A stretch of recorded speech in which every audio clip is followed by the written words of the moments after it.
दोस्तों, आज से हम लोग आधुनिक भारत का इतिहास शुरू करने जा रहे हैं। उससे पहले बता दें कि इतिहास को हमने स्वेच्छापूर्वक 4 भागों में बांटा है। प्राचीन भारत का इतिहास, मध्यकालीन भारत का इतिहास और आधुनिक भारत का इतिहास और लास्ट विश्वकालीन इतिहास। ठीक है दोस्तों, हम लोगों को पढ़ना है आधुनिक भारत आज से। ठीक है, आधुनिक भारत का इतिहास में अगर एक नॉर्मली टाइमलाइन को देखा जाए तो सबसे पहले वास्को डी गामा जो है कालीकट पर 1498 ईस्वी में आया था। उसके बाद जो है 1600 में ईस्ट इंडिया कंपनी का निर्माण हुआ। फिर 1757 में अंग्रेजों के साथ प्लासी का युद्ध हुआ।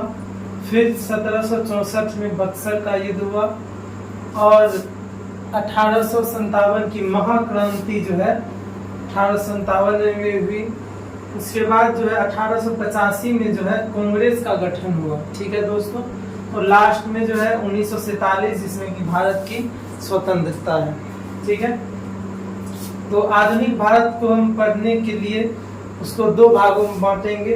एक है 1498 जब वास्को डी गामा भारत आया, वहां से लेके 1885 जिसे हम भाग 1 कहेंगे, और जो है 1885 से 1947 को भाग 2 कहेंगे।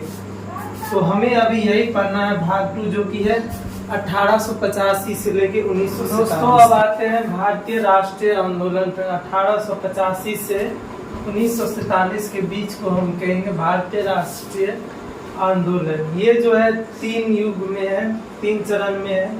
पहला है कि उदारवादी चरण। पहला क्या है? उदारवादी चरण, जो कि 1885 से 1905 जिसको प्रथम चरण कहा जाएगा। फिर दूसरा आएगा उग्र राष्ट्रवादी चरण। उग्र राष्ट्रवादी चरण ये 1905 से 1919 है। ये जो है द्वितीय चरण में आता है।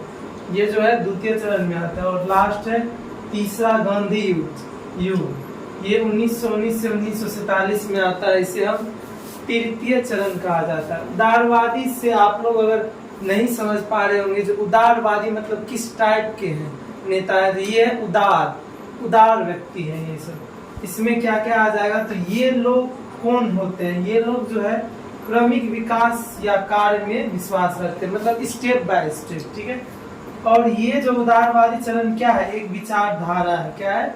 एक विचारधारा है, एक प्रवृत्ति है। ये जो है अनुनय विनय की नीति को फॉलो करते हैं, यानी कि फोल्डेड हैंड पॉलिसी, यानी कि रिक्वेस्ट करके हाथ जोड़ के अपना काम करवाते हैं। ठीक है, और ये जो है 3P पॉलिसी पे काम करते हैं, यानी कि P फॉर प्रेयर यानी कि याचना या प्रार्थना करके, P फॉर पिटीशन यानी कि स्मरण पत्र भेजवा करके, और तीसरा है P प्रोटेस्ट यानी कि प्रदर्शन करके, वो भी संवैधानिक दायरों में रहकर करते थे। ठीक है, अब आते हैं इसमें कौन कौन से महत्वपूर्ण नेता है उन्हें देखते हैं। उदारवादी चरण के जो है महत्वपूर्ण नेता कौन कौन है, यही हम लोग देखते हैं। पहला है मदन मोहन मालवीय, उदारवादी चरण के नेता हैं। दूसरा है दादा भाई नौरोजी। तीसरा है बदरुद्दीन तैयबजी।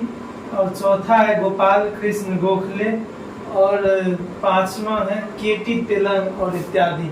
ये सब जो है महत्वपूर्ण नेता है किसके? उदारवादी चरण के। ठीक है, अब हम लोग देखते हैं कि कुछ इतिहासकार जो है भारतीय राष्ट्रीय आंदोलन को जो है उसके बांटने का तरीका अलग है। वो 5 भागों में टोटल इसे बांटे हैं। पहला है उदारवादी चरण 1885 से 1905। दूसरा है उग्र राष्ट्रवादी चरण जो कि है 1905 से 1919। तीसरा है क्रांतिकारी राष्ट्रवादी का प्रथम चरण 1908 से लेकर 1920। और चौथा है क्रांतिकारी राष्ट्रवादी का द्वितीय चरण जो कि है 1920 से 1934। और 5वां है गांधी युग जो कि है 1919 से 1942। और 6ठा है स्वतंत्रता संग्राम, आप लोग जानते होंगे, 1942 से 1947। ठीक है, ये उग्र राष्ट्रवादी चरण जो आप लोग देख रहे हैं और ये क्रांति राष्ट्रवादी का प्रथम चरण, इस दोनों में बहुत ही कम अंतर है, बहुत ही बारीक अंतर है, लेकिन ये दोनों अलग अलग है। आइए देखते हैं कैसे ये दोनों अलग अलग है। उग्र राष्ट्रवादी चरण और क्रांतिकारी राष्ट्रवादी का। दोस्तों उग्र राष्ट्रवादी और क्रांतिकारी राष्ट्रवादी में बहुत कम थोड़ा अंतर है, आइए उसे जान लेते हैं। उग्र राष्ट्रवादी में जो प्रवृत्ति है वो उग्र रहती है, यानी एक्सट्रीम होती है, मतलब ज्यादा होती है, ठीक है। और ये लोग जो है बातचीत के माध्यम से अपनी प्रॉब्लम को सॉल्व करते हैं, या फिर अगर उन्हें जरूरत पड़ी तो वो हिंसा का भी प्रयोग करते हैं, ठीक है। इसमें आ जाते हैं आपको मुख्य नेता बाल लाल पाल यानी कि बाल गंगाधर तिलक और लाला लाजपत राय और बिपिन चंद्र पाल और घोष, ये सब जो है इसमें नेता आ जाते हैं। और इन सब नेता के थ्रू ये सब अखिल भारतीय स्वरूप का कहलाते हैं, ठीक है।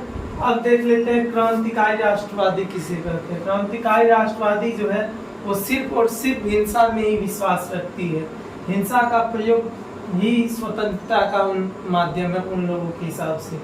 उनमें प्रमुख नेता आते हैं भगत सिंह, आप लोग जानते होंगे, बहुत बड़े लीडर हैं, चंद्रशेखर आजाद, ठीक है, और बटुकेश्वर दत्त, खुदीराम बोस और अखफाक उल्लाह खान और इत्यादि etc। ये सब नेता जो है क्रांतिकारी राष्ट्रवादी में आते हैं, ठीक है। अब आते हैं दूसरे युग, गांधी युग में, जो कि है 1919 से 1947। गांधी जी जो है आप लोग जानते होंगे सत्य और अहिंसा की नीति पर ही बहुत सारे विद्रोहों को शांत किए हैं, ठीक है।